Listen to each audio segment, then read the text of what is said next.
Have you checked your electricity bill lately? I have, yeah. It just feels like for a lot of us, that number is kind of steadily climbing, right? Definitely feels that way. And you start to wonder, what's really behind that? Is it just inflation, general costs, or is something else going on? It's a good question. Because often those big shifts, especially in something fundamental like a utility bill, Yeah. they connect back to really profound changes happening elsewhere. Right, maybe in places we don't immediately think of when we think kilowatt hours. Exactly. And that kind of hidden connection.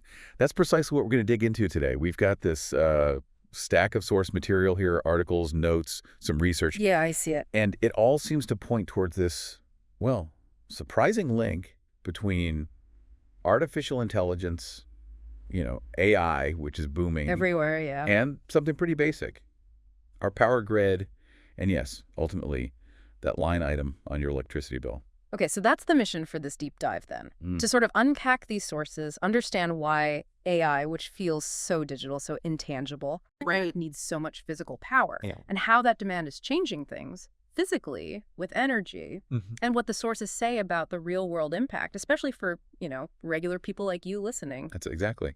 Yeah. We want to cut through the noise, find the key insights in this material.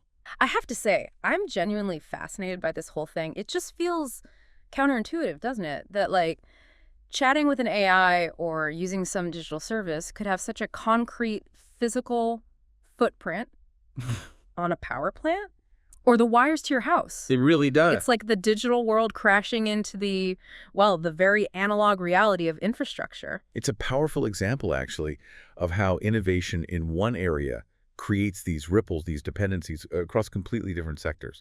And the sources we have, they really draw quite a clear line from the technical nuts and bolts of AI all the way through to the broader economic and consumer impacts. And that's the path we're going to trace today based on what's in this material. Okay, let's start right there then. The fundamental why AI feels like software, right? Data floating around in the cloud. Why on earth, according to these sources, does it need so much actual physical electricity? What makes it so power hungry? Yeah, that's the perfect place to start. And the sources are pretty direct. It really boils down to the sheer computational scale involved. Okay. Training these huge, complex AI models and then running them, especially the generative AI that creates new text or images or whatever. Yeah, the really popular ones now. Right. That takes enormous processing power. We're talking about vast arrays of specialized computer chips, GPUs mostly, running just trillions and trillions of calculations constantly in parallel. So it's the sheer volume of calculations the computers are doing. Exactly. Just the immense volume of work. And that translates directly into what the sources call energy intensity. Intensity. Yeah, and they give a really striking comparison to make it concrete. They point out that an AI search, asking a complex question to an AI chatbot that can consume something like 10 times more electricity than doing a standard Google search. Wait, 10 times? 10 times more power just for a single query. That's what the sources state. Yeah. That's not a small difference. That's a massive leap in energy use per task. It really highlights how much heavier lifting these AI computations are compared to the sort of traditional computing tasks we're used to. Okay. And then there's another big factor the sources emphasize, one that maybe gets overlooked sometimes, cooling. Ah, right. Computers get hot, especially when they work hard. Precisely. All that intense calculation by thousands, maybe millions of processors jammed really close together generates an incredible amount of heat. I bet. And keeping those chips from, literally melting down or failing is absolutely critical. So maintaining these massive server farms, the data centers where all this happens, keeping them at stable temperatures, requires these huge industrial-scale cooling systems. Air conditioning on steroids, basically. Kind of, yeah. Or even more advanced liquid cooling systems now. And those systems, they consume a significant amount of energy all by themselves. So you're powering the computers and you're powering the massive infrastructure needed just to keep them cool enough to run. Okay, that paints a much clearer picture. Intense processing plus managing all that heat. And you said this is happening in data centers. The sources seem to spend a lot of time on the growth of these things, these digital factories, as you called them. They do, yeah. The growth described in the material is, it's quite remarkable. The number of data centers in the U.S., according to these sources, has nearly doubled. Double. Yeah, just in the 3 years between 2021 and 2024. Doubling in 3 years. For facilities that need huge buildings, massive power hookups, all that infrastructure, that seems like an incredibly fast pace of expansion. It really is. Yeah. And the sources point out this growth isn't happening sort of evenly everywhere. Right. These huge facilities tend to pop up or concentrate in states that are seen as tech-friendly, often places that already have pretty robust and reliable power grids. Makes sense. Where are they mentioning? They specifically list places like Virginia. Northern Virginia is huge for this. California, obviously, Texas, Illinois, and New York as key hubs for this rapidly growing data center footprint. Okay, so we've got a rapidly increasing number of these massive buildings, each one sucking down huge amounts of power for the computers and the cooling. What does that look like on a national scale? Like, how much of the grid are we talking about? Well, the material gives us some specific numbers to try and gauge that impact. As of 2023, data centers were already responsible for about 4.4% of the total electricity consumption in the United States. Wow, 4.4% of the entire country's electricity use already. And then you said they doubled since 2021. That number, 4.4%, is pretty significant on its own, but knowing that growth rate, that makes it feel even bigger. It really sets the stage for the projections the sources provide. And honestly, some of these projections are quite stark. Globally, they project data center energy demand to increase by 50%. That's 50 by 2027. Okay, 50% in just a few years. And then, get this, a staggering 165% increase globally by 2030. Whoa, hang on. 165%. By 2030, that's, what, less than 6 years from now? We're talking nearly tripling the global energy use of data centers from today's levels in that short a time. That's the projection laid out in the sources, yeah. It really underscores the accelerating nature of this demand, and AI is specifically called out as a major driver. Makes sense, given that 10 times per search figure. Exactly. The sources even provide a specific number for AI's contribution. They project the compound annual growth rate, or CAGR. Right, the average yearly growth. Yeah, the average yearly growth for the energy consumption just from AI workloads is forecast at 44.7%. So the energy needed just for AI tasks is expected to grow by almost 45% every single year. That's the projection. So, yeah, these numbers together paint a pretty clear picture. Rapidly escalating energy needs, heavily driven by this AI technology boom. Okay, I think we've established the scale of the demand. It's huge, and it's growing incredibly fast. So the big question then is, how does this massive industrial thirst for power actually connect down to something like, your household electricity bill? What do the sources say about that link? Well, the sources lay out a pretty clear chain reaction, actually. Okay. This huge expansion of data centers, they all need to plug into the public electricity grids, the ones run by our utility companies. Right. So as more and more of these really high-demand facilities come online, and as their energy needs just surge, it puts increasing strain, increasing demand on that existing grid infrastructure. And the utilities, they can't just absorb that, right? They have to respond somehow, Right. Probably by upgrading things, building more capacity. Exactly right. They need to invest, often heavily, to build new power plants or strengthen the transmission lines, modernize substations, whatever it takes to handle this significantly increased load reliably. Which costs a lot of money. A lot of money. And the sources note that to fund these necessary and often very expensive infrastructure upgrades, the utilities typically go to regulators and ask for permission to raise rates. They get what are called rate increases. Rate increases? But for who specifically, does it say? And this is the crucial connection.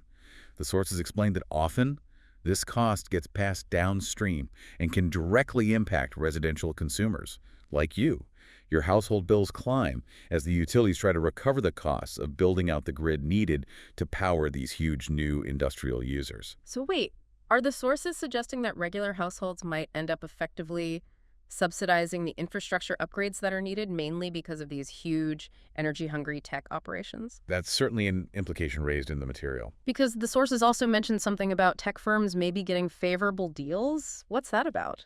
Yeah, it touches on the idea that while residential rates might go up to cover the sort of system-wide cost of expansion driven largely by this big industrial demand, some of the largest consumers, like the tech companies running the data centers, might be able to negotiate special contracts or tariffs. Like bulk discounts. Sort of, yeah. Deals that maybe don't fully reflect the share of the infrastructure burden they're creating. And the potential result highlighted is that this could disproportionately shift the cost of upgrading the grid onto residential customers and maybe smaller businesses too. Is there a concrete example of this happening? Does the source material point to a specific place where this link between data centers and consumer bills is clear? Yes, it does. It specifically highlights the situation in New Jersey as a kind of case study. New Jersey, okay. What happened there? The state utility board, according to the sources, actually issued warnings to residents about potentially substantial rate increases that were expected in 2024. Substantial, like how much? And why, did they say? The sources state that residential bills in New Jersey could see increases of up to 20%. 20%. Wow, 20% on a home electricity bill. That's a really big hit for a household budget. It absolutely is. Yeah. And the material directly links this anticipated rise, at least in part, to the growing industrial demands, specifically mentioning data centers, and the associated need for the utility to make significant infrastructure upgrades to support that demand. It's presented as a very clear, tangible example of how this data center boom can translate into higher costs for average households. Okay, that really brings it home. So given this massive growing energy demand and the potential cost implications, are there ways to make these data centers more efficient? Or maybe power them more cleanly? Do the sources talk about solutions? They do, yeah. They explore potential solutions, but there's some important nuance there too. Okay. They discuss something called scale efficiency.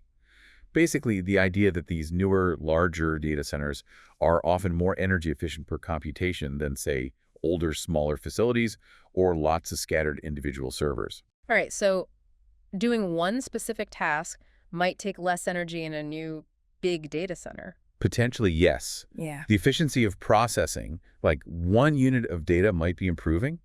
However, and this is a really critical point, the material emphasizes the total amount of electricity these data centers consume just keeps climbing relentlessly. It's because the sheer volume of computations we're demanding for AI, for streaming, for everything, is growing so much faster than those efficiency gains per task. Right, it's like you make your car engine 10% more efficient, but then you start driving twice as much.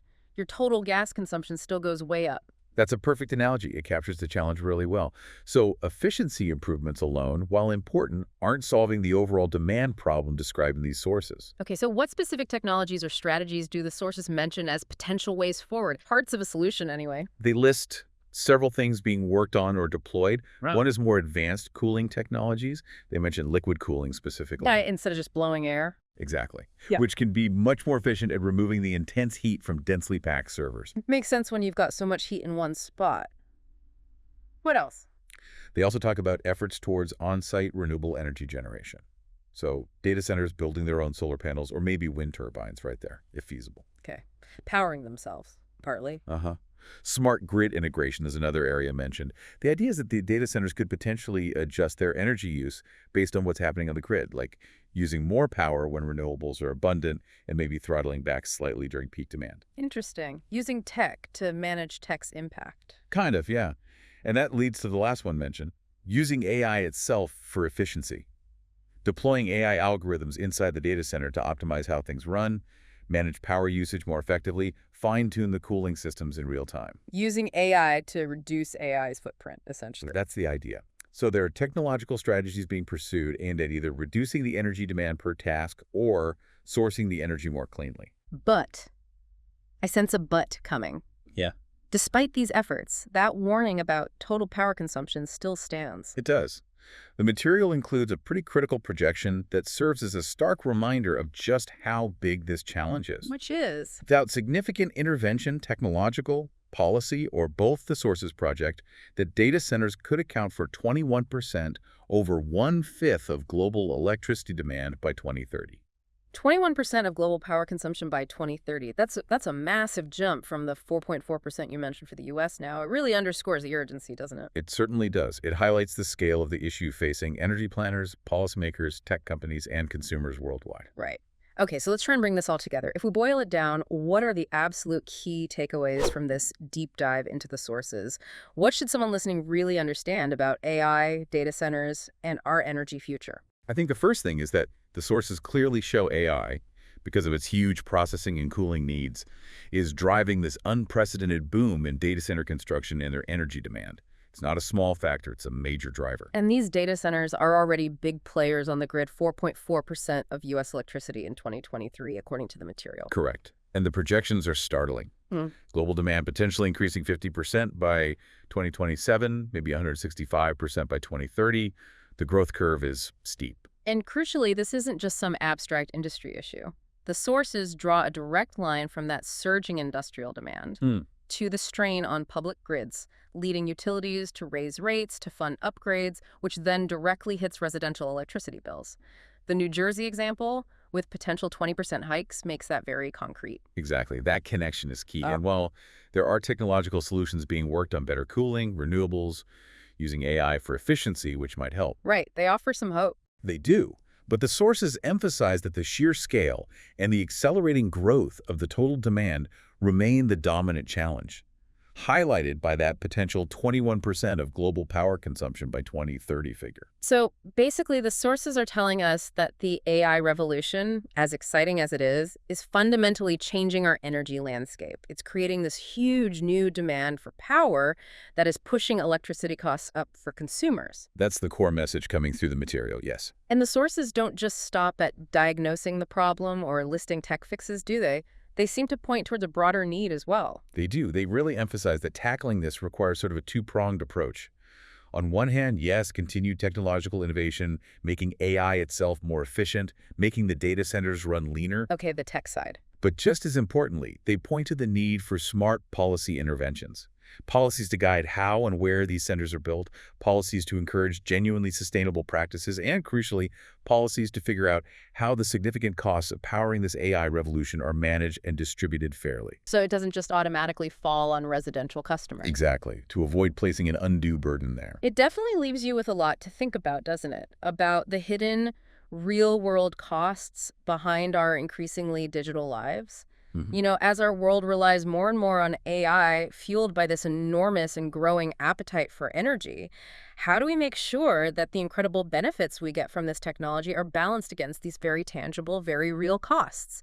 And maybe the biggest question the sources leave us with is, who ultimately pays for the energy needed to fuel the AI revolution? That is indeed the crucial question for our energy future.